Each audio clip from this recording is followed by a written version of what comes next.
Y aquí estamos en muy buena compañía y ninguna inocencia hay en el profesor Inocencio García.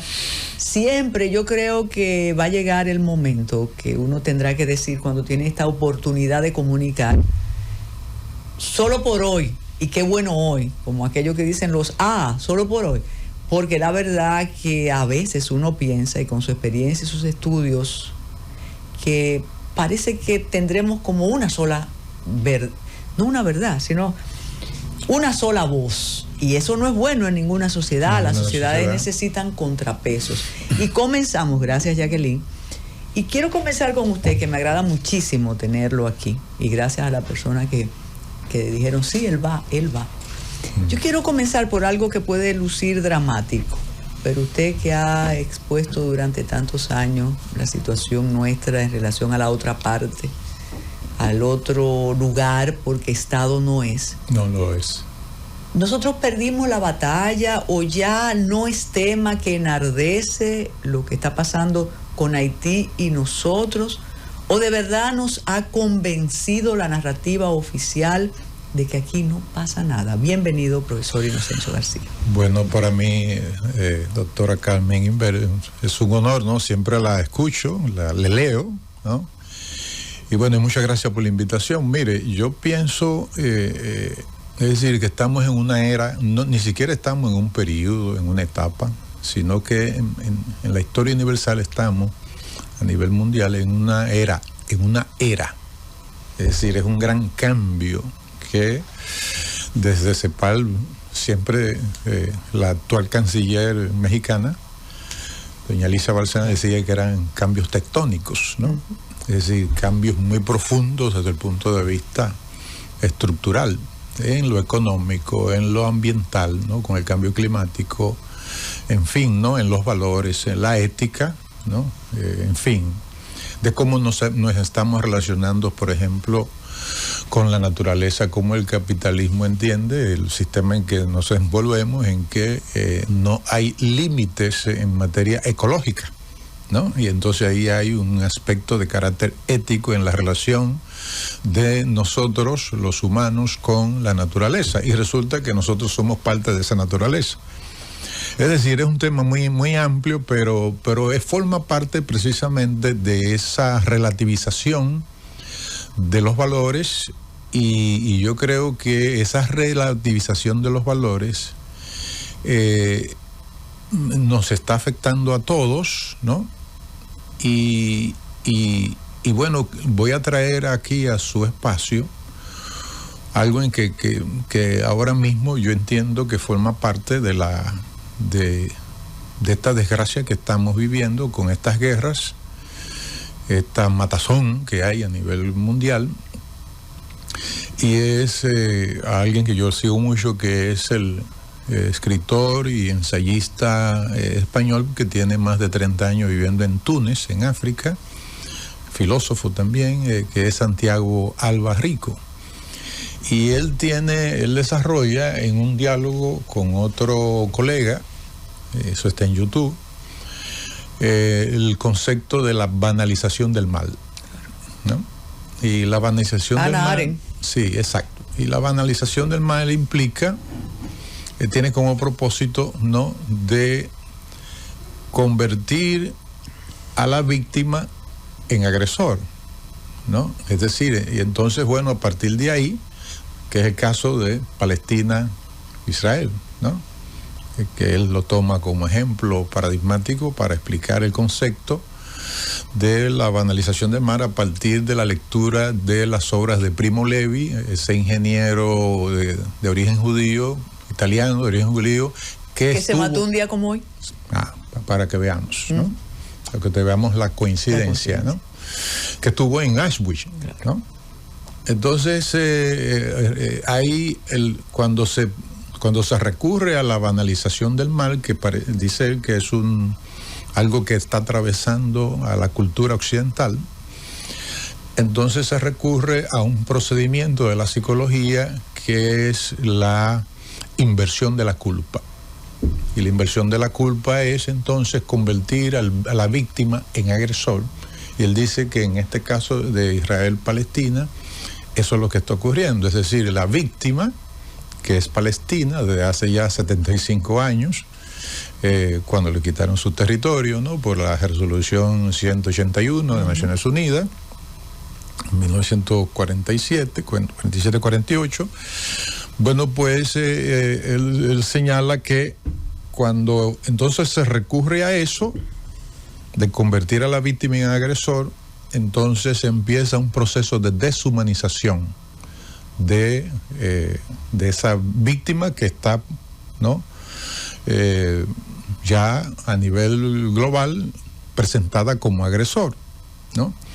Pero lo interesante es que cuando él analiza, Carmen, lo de la banalización del mal y la inversión de la culpa es porque, y lo quiero conectar con el caso de nuestro vecino y lo que luego voy a explicar de la narrativa que a nivel de la comunidad internacional se ha construido para precisamente hacer que esto, ¿no?, esta anomia dominicana con respecto a un grave problema se mantenga tal como está. Y es que, por ejemplo, las expulsiones de judíos vienen desde Tito Livio, con la insurrección de los judíos en esa época tan antigua, ¿no? Luego vimos expulsiones en el siglo XIII por parte de Inglaterra, las que ocurrieron en 1492, Isabel la Católica, que lo expulsaron a los judíos españoles, lo expulsaron hacia Portugal, ¿no?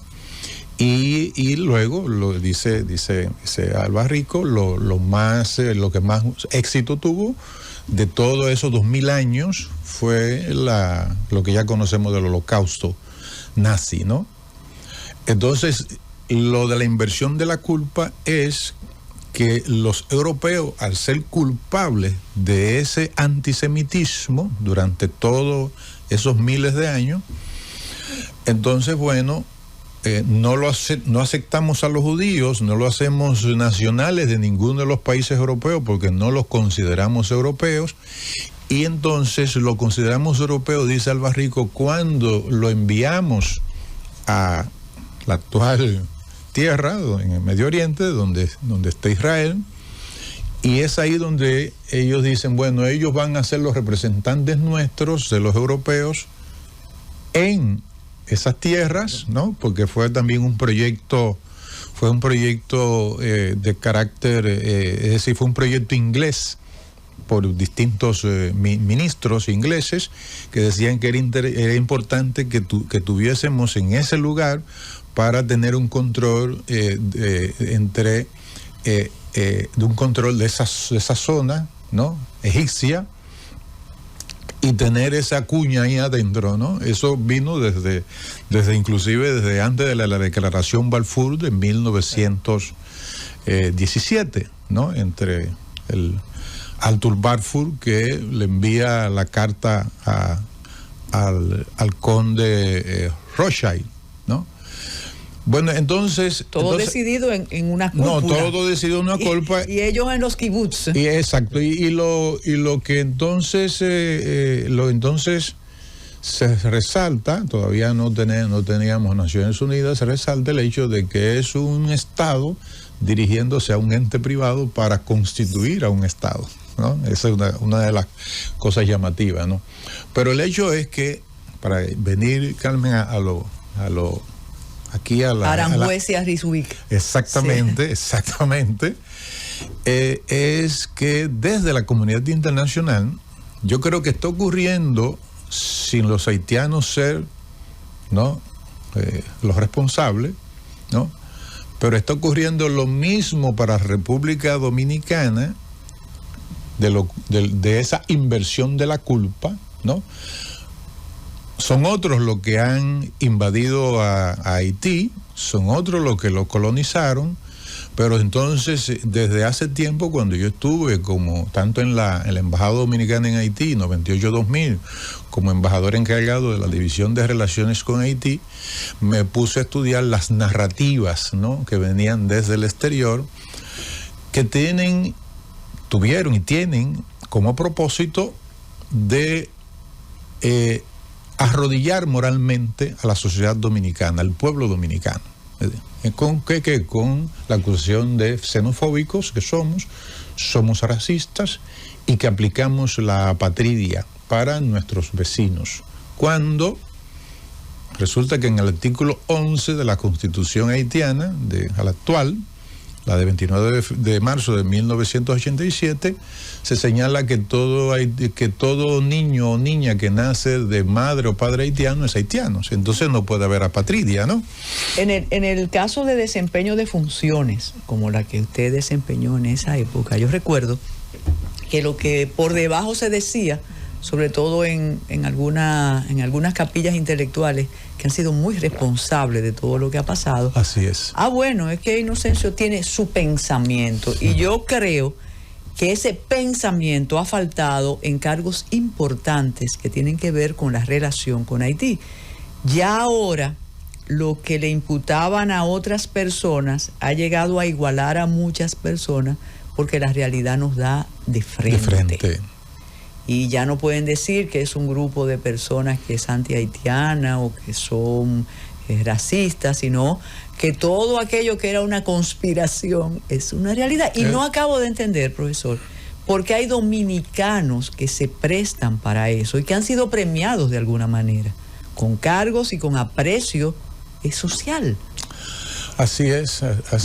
Es un fenómeno que... déjeme decirle, Carmen, es un fenómeno que se repite en muchos países, ¿no? Por ejemplo, ahora mismo... Pero que esto es una isla pequeña. Sí, y las consecuencias son nefastas. Sí, pero es ¿cómo se llama? La complejidad del alma humana, ¿no? Que tiene intereses, en fin, ¿no? Y hay gente que entiende que la patria que eso es una antiguaya. Sí, eso no es necesario ya hablar porque estamos en una supuesta globalización y que no hay necesidad de que la soberanía es un concepto ya caduco pero resulta que no, que cuando uno hace una revisión de los países que tienen muy en cuenta su nacionalidad, que tienen en cuenta su soberanía, bueno, pues la historia y la identidad nacional es una de las prioridades para precisamente preservar su soberanía, ¿no? Entonces, bueno, eso que señalas, ¿no? Lo que nos hace hecho daño es que en vez de ver desde el punto de vista de los intereses nacionales, hemos ideologizado el tema. Es decir, desde la intelectualidad dominicana se ha ideologizado el tema y entonces se ha dividido entre los que le llaman nacionalistas, que inclusive le llaman... Con Z. Sí, exactamente, con Z, sí. Le dicen filonazis porque supuestamente son nacionalistas. Y entonces la otra tendencia de pensamiento con respecto a esas relaciones dominico-haitianas son los llamados liberales globalistas, ¿no? Que son elitistas, que son más además, racistas que cualquier otro. Exactamente, que son elitistas y que inclusive se sienten por encima del bien y del mal, ¿no? Entonces tenemos ese grave problema para lo que en política exterior se llama la base unitaria de la política exterior, que quiere decir que, por ejemplo, tú puedes tener todas las interpretaciones que tú quieras. Tú tienes, por ejemplo, en el Kremlin a los europeístas y a los euroasiáticos, ¿no? Bueno, es lo que está dominando, pero tú nunca vas a ver ahí en esa élite del Kremlin, tú nunca vas a ver una posición antirrusa, ¿no? Sino que es una de las características de la que habló Winston Churchill. Dice, su característica principal es el amor a su nacionalidad, ¿no? Y que desprecian, lo que más admiran es el valor, los rusos, y desprecian precisamente la debilidad y especialmente la militar, dice Winston Churchill en un texto de Tim Marshall que se llama Prisioneros de la Geografía. Entonces nosotros tenemos ese problema, no tenemos unidad nacional, pero unidad nacional no es la que viene desde el gobierno, no. Porque permíteme que diga esto, Carmen, no quiero contaminar ¿no? la conversación para que no se vea politiquera, pero yo nunca he utilizado este tema de manera politiquera, ¿no? Por ejemplo, el actual gobierno convoca a los partidos políticos en noviembre del 2021 y todos los partidos asistimos, 30 partidos. Uh-huh. Nosotros, yo que soy secretario de Relaciones y Asuntos Haitianos de la Fuerza del Pueblo, bueno, pues participamos. Ahí estuvo el vicepresidente Alburquerque, Radamés Jiménez, el coordinador político y vicepresidente, y Manuel Pichardo, el secretario de Relaciones Internacionales. Y yo como secretario de Asuntos Haitianos de la Fuerza del Pueblo. Bueno, y entonces se me dio el mensaje del presidente Fernández de apoyo a esa iniciativa expresado por el ex vicepresidente, en presencia del presidente de la República actual, el presidente Abinader. Pero yo me quedé callado porque luego cuando termina la reunión, yo soy muy observador de los gestos y de los aspectos simbólicos, me quedé callado para que mis compañeros de delegación no entendieran que yo estaba siendo exagerado en mi percepción. Y finalmente nos dimos cuenta que es así. Y es de que yo observé de que este jefe de Estado quiere utilizar el tema haitiano como instrumento reeleccionista, ¿no? Pero así, eso es una... No, claro. Y esa reunión nunca tuvo AEDAS, eso se quedó ahí. No, eso se quedó ahí. Para la agenda y decir, no, pero el presidente, como dijo ayer, que cuando él gane, él va a convocar a todas las fuerzas. Interesantes. Y entonces, bueno, por ejemplo, si nosotros tuviésemos una institucionalidad fuerte, y tuviésemos un congreso, no el que tenemos, ¿no? Sino un congreso con la altura que debe tener un congreso, como de los primeros poderes del Estado, bueno, pues el presidente de la República estaría enjuiciado políticamente, porque ese muro, yo no sé si usted está dando cuenta los problemas de tensión que está generando la edificación de ese muro, porque es que eso se hizo de manera improvisada, y al hacerse de manera improvisada no se tomaron las medidas, muchas medidas para definir una política pública. Es una política pública, pero que es una política pública que no es solo nacional, es una política pública de carácter internacional, porque resulta que esa frontera tiene un tratado de 1929 que es de derecho internacional, ¿no? Es decir, ese tratado está regulado por el derecho internacional americano, está regulado por el derecho internacional universal, pero también está regulado por el tratado mismo. Entonces, si tú tienes, yo que conozco la frontera de Cabo Arrado, porque lo hice en Mulo, con el embajador William Páez Piantini, desde el Borne número 1 en Montecristi hasta el 313, en mulas, subiendo hasta por las montañas. Bueno, pues si tú pones de este lado el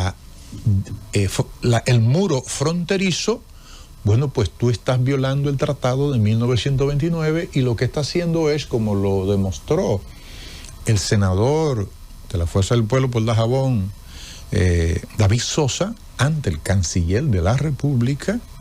Y no lo sabía el canciller. No, el canciller no lo sabía. Y no pasó nada. No pasó nada, pero lo que a mí me llamó la atención es que la respuesta del canciller debió ser un titular en todos los periódicos, porque el señor canciller le responde: senador, no tengo respuesta. Y si eso fuera así, es horroroso, dijo él.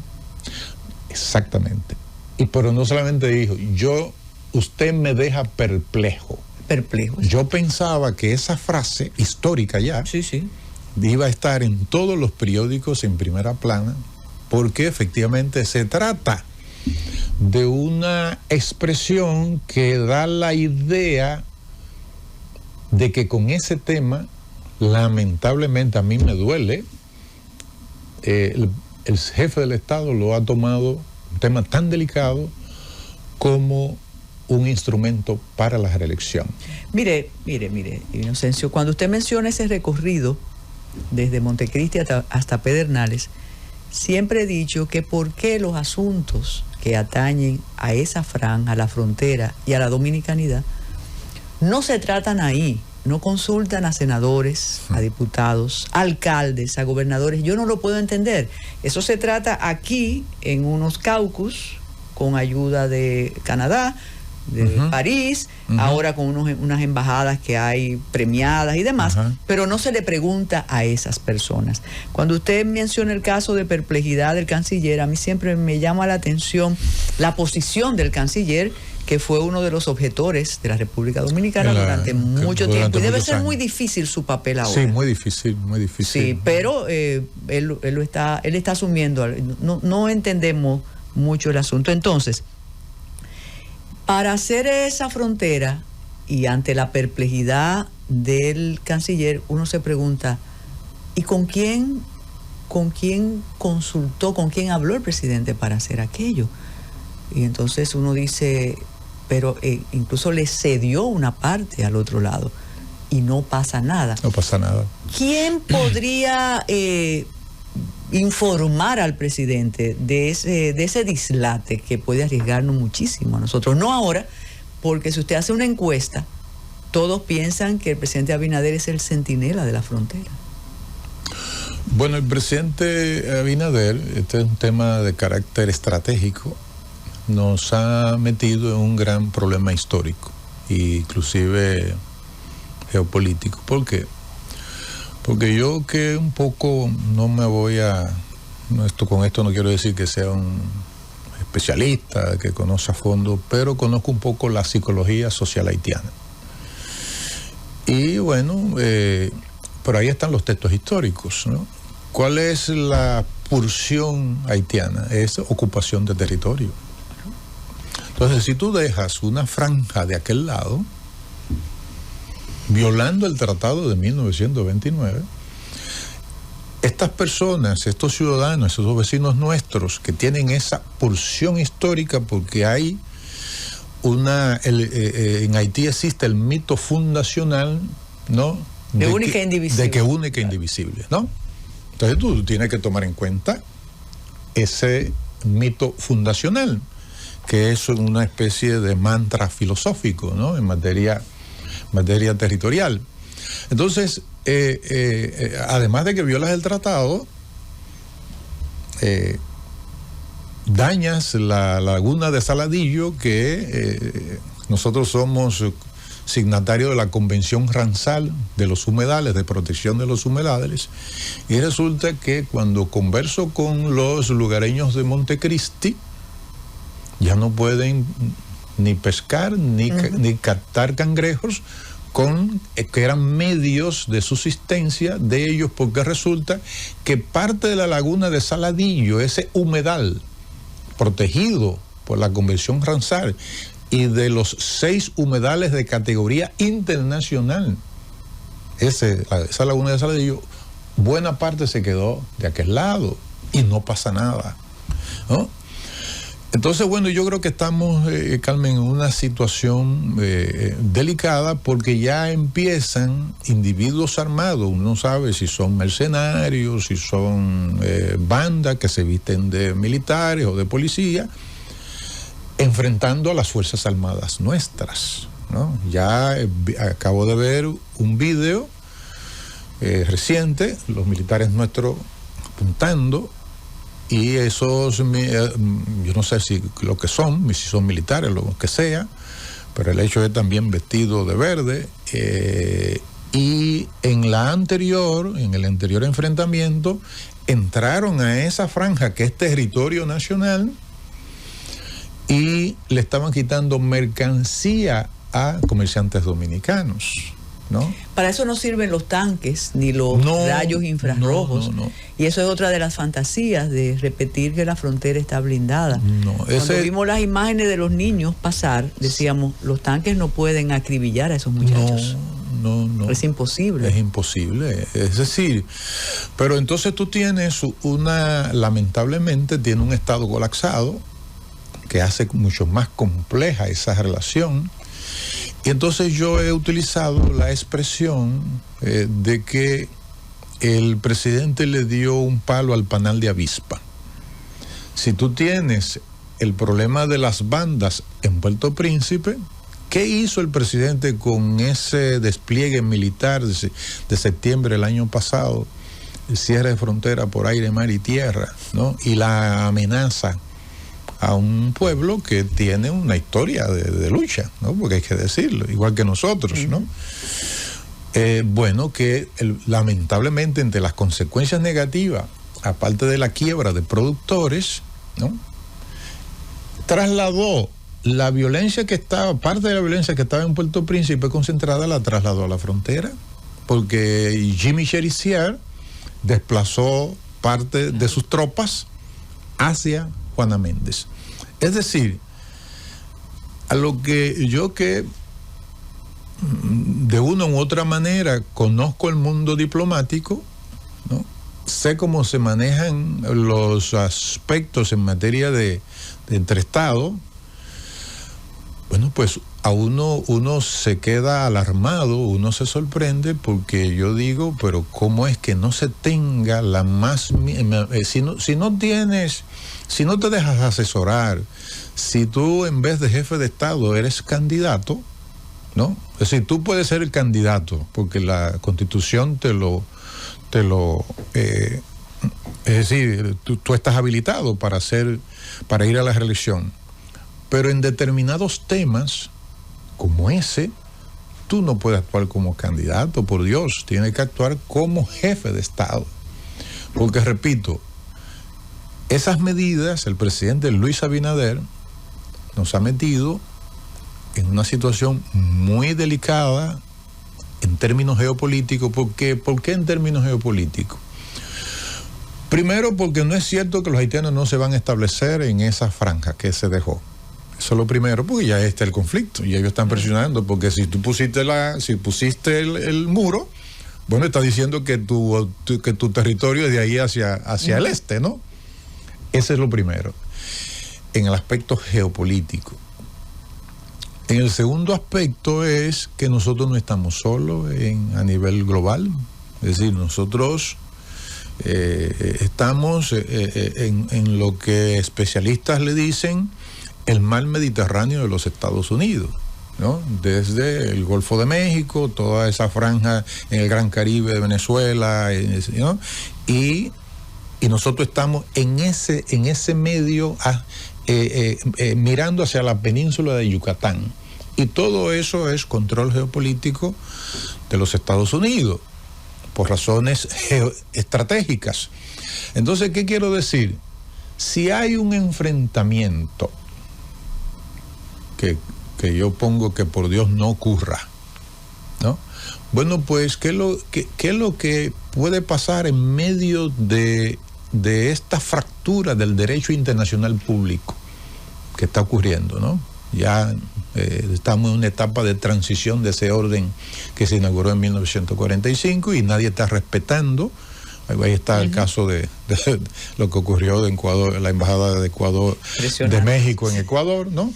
Que es una tendencia mundial, ¿no? Porque lo de Ecuador no es un episodio, es una tendencia mundial a no respetar el derecho internacional público. Entonces, un enfrentamiento entre la República Dominicana y Haití, ¿cómo se va a ver? Se va a ver del victimario a la víctima. Y entonces se... Nos van a ocupar a nosotros. Exactamente. Entonces se echa mano al derecho internacional humanitario, que implica derecho de intervención. Entonces, nos ocupan, ¿no? Y todo esto tiene que ver, a mi modo de ver, con una agenda geopolítica, ¿no? Inclusive tiene que ver con la destrucción del sistema de partidos. Tenemos que hacer una pausa, ese será el tema en el segundo segmento, y también cómo nos ve la comunidad internacional, que no hace la diferencia, no establece la diferencia con el otro lado. Y otro detalle, el presidente volvió a citar el Tratado de 1929 en relación al canal, pero el canal se inauguró y nunca se detuvo. Hacemos la pausa, Francis, y regresamos con el profesor Inocencio García. Siempre pasa eso al principio, al finales del siglo XX. También estaba el peor izquierdista y el peor reaccionario. Nosotros vivimos con esas... sí, con esa dicotomía. Esa dicotomía, usted lo sabe muy bien. Bueno, entonces, ¿por qué de nuevo el presidente mencionó el tratado cuando, con todo el respeto, si hay un fracaso en política internacional, ha sido lo del canal? Claro. El canal ha seguido, independientemente de aquel bloqueo improcedente en ese momento. Además, los resultados no hubo resultados. Y en segundo lugar, ¿qué pasa con la comunidad internacional y nosotros? Usted que estuvo en el centro, ¿cómo nos ven a nosotros? Bueno, en relación a Haití, naturalmente. Pasando Carmen, por esto último, yo creo que nosotros tenemos nosotros tenemos responsabilidad en esa forma en cómo se nos ven de manera negativa, para darte la respuesta inmediata. Y nosotros tenemos responsabilidad en esa manera de que nos percibe la comunidad internacional, porque resulta que nosotros no cumplimos de manera estricta nuestro ordenamiento constitucional y legal. ¿Qué quiere decir eso? Bueno, tú no puedes ir a los escenarios internacionales a pronunciar discursos si tú no cumples con tu ordenamiento interno, jurídico, ¿no? Constitucional.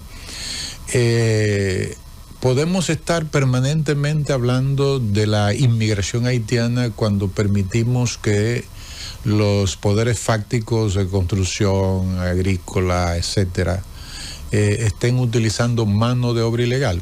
Y entonces yo siempre digo, ¿es que no haya mano de obra haitiana? No es eso. Es que los estados se organizan y dicen, bueno, nadie aquí puede estar de manera ilegal, ¿no?, trabajando. Lo segundo, nadie puede estar, tener personal no regularizado trabajando en determinado sector productivo, como es construcción, como es sector agrícola, zona franca, servicios, etcétera, ¿no? Entonces, bueno, ahí tenemos nosotros una responsabilidad, pero independientemente de eso, segundo factor es ya atribuible a la comunidad internacional, es que es muy fácil echarle el muerto al otro, ¿no? Es decir, ¿qué está ocurriendo, por ejemplo, en la guerra Rusia, Ucrania, OTAN, que es una guerra entre Rusia, la OTAN contra Rusia, cuyo escenario lamentable es Ucrania? Los pobres ucranianos están pagando con esa cantidad de destrozos y de vidas. Bueno, que los europeos se han echado encima ese problema, que no lo crearon ellos, ¿no? Entonces, bueno, lo mismo pasa, por ejemplo, con nuestro caso, que a la comunidad internacional actuar, y cuando hablo de comunidad internacional siempre no me gusta hablar de comunidad internacional en abstracto, es decir, Estados Unidos fundamentalmente, Francia, Canadá, pero Estados Unidos fundamentalmente, bueno, pues no quiere haitianos en su territorio, no lo quiere Canadá tampoco. Los expulsan. Los expulsa la CARICOM. Los expulsa también, acaban de expulsar a 300 y algo ahora, ayer creo. Por eso pienso que ellos creen que somos una unidad y por eso tenemos que darle acogida. No creo que ellos crean eso, ¿no? Eso ya yo creo que pasó ese desconocimiento, ¿no? El hecho es que mira, dice el caribeñista y internacionalista, el profesor internacional de la Florida, Anthony Maingo, en un libro que se llama Estados Unidos y el Caribe, retos de una relación asimétrica, que lo que existe en el Caribe es consentimiento soberano, o sea, que no existe soberanía plena. porque ahí está el imperio, ¿no? Entonces yo digo que lo único que le es dable, uno reconoce las presiones, porque yo mismo las recibí como embajador y el gobierno del presidente Fernández las recibió, y yo creo que siendo honesto se rechazaron, ¿no? Las que se veía que iban a dañar a la soberanía nacional, el interés nacional, como, voy a decir, la más paradigmática. La MINUSTAH, Naciones Unidas, mandó una nota verbal para instalar la MINUSTAH de este lado, ¿no? Y el gobierno del presidente Fernández rechazó esa solicitud en los 7 dispositivos, demandas de la ONU, ¿no? Bueno, entonces, ¿qué nos corresponde a estos pequeños países, Carmen? Lo que nos corresponde es una resistencia inteligente. Es decir, escuché en algún momento a un funcionario del Departamento de Estado hace años atrás decir que nosotros los dominicanos tenemos una sobrereacción a lo que ellos solicitan.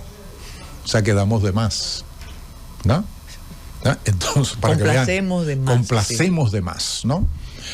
Y entonces tú debes tener un funcionariado diplomático que sirva al país y que esté dispuesto, ¿no?, a cuando se le solicita o se pronuncia, hay un pronunciamiento de carácter ofensivo a la dignidad nacional, de manera elegante, pero rechazarlo con firmeza. Porque es la única manera que los estados, los países, los pueblos pueden ser defendidos, y más estos pueblos pequeños como el nuestro, ¿no? Entonces ahí es que está, hay muchos aspectos internos, ¿no? Yo creo que sí que se puede recuperar esto. Lo que yo sí creo es que ningún jefe de Estado, yo creo que este es el primero que hace eso, ha utilizado como instrumento electoral un aspecto tan delicado como son las relaciones dominico-haitianas. Y decir que con respecto a tu segundo planteamiento, bueno, es precisamente esa decisión que se adoptó de cerrar por aire, mar y tierra, y esa amenaza que significó el despliegue militar que se realizó en septiembre del año pasado, fue un fracaso total. Fracaso total, inclusive se convirtió en una vergüenza. ¿Por qué? Porque si analizamos costo-eficiencia de la aplicación de una política pública, fue un desastre. ¿Por qué? Porque tú desplazaste militares, invertiste tiempo. No conseguiste nada. No conseguiste nada. Es decir, te propusiste un objetivo que no podía lograr. ¿Por qué? Porque el canal estaba haciendo, siempre digo esto, sabiendo que los haitianos están violando el tratado de 1929, ¿no? Eso está fuera de toda duda. Ahora, tú debiste seguir en el ámbito diplomático, porque además tú estás negociando con actores, nuestros vecinos, que además de que son difíciles en materia de negociación, cuando se trata de la República Dominicana son mucho más difíciles en materia de negociación, y tú tienes que tener toda la paciencia y la inteligencia para precisamente, por además porque tú estás negociando con un Estado colapsado y estás negociando inclusive con autoridades de facto que no están amparadas constitucionalmente. ¿Son fantasmas? Exactamente. Entonces tú tienes que ser mucho más sofisticado, mucho más delicado, y debimos seguir la negociación. Lo que nunca debimos aceptar en esa declaración conjunta del 27 de mayo de 2021, la versión amañada de los haitianos de que ese canal no iba a desviar el cauce del río. El cauce nunca se desvía, porque el cauce es la carretera. Lo que se desvían son las aguas, ¿no? Que eso es lo que ellos han hecho, violando. Entonces, para poner una nota, yo diría, a futuro, una nota más plausible de esto que estamos diciendo, nosotros deberíamos tener la esperanza de que ese consejo de transición presidencial, donde hay verdaderas personalidades haitianas, gente de muy alto nivel, gente que tiene experiencia, gente inclusive, algunos de ellos que yo conozco de manera personal, que puedan salir a camino con este Consejo Nacional de Transición. Ya hay un decreto, ya hay toda una planificación y de los deberes de ese Consejo Nacional de Transición, porque nosotros necesitamos interlocutores válidos de aquel lado y de gente inclusive racional. Bueno, embajador, se nos quedó algo en relación al incumplimiento de las leyes nacionales, y es la ocupación de Verón, así yo le llamo a esa zona, que no se toca, pero Iluminada Muñoz dice que le devolvamos el espacio porque el gobierno que estábamos esperando ya llegó, el gobierno de la tarde. Muchísimas gracias, y nos debe una segunda parte. Y ustedes, hasta mañana. Gracias.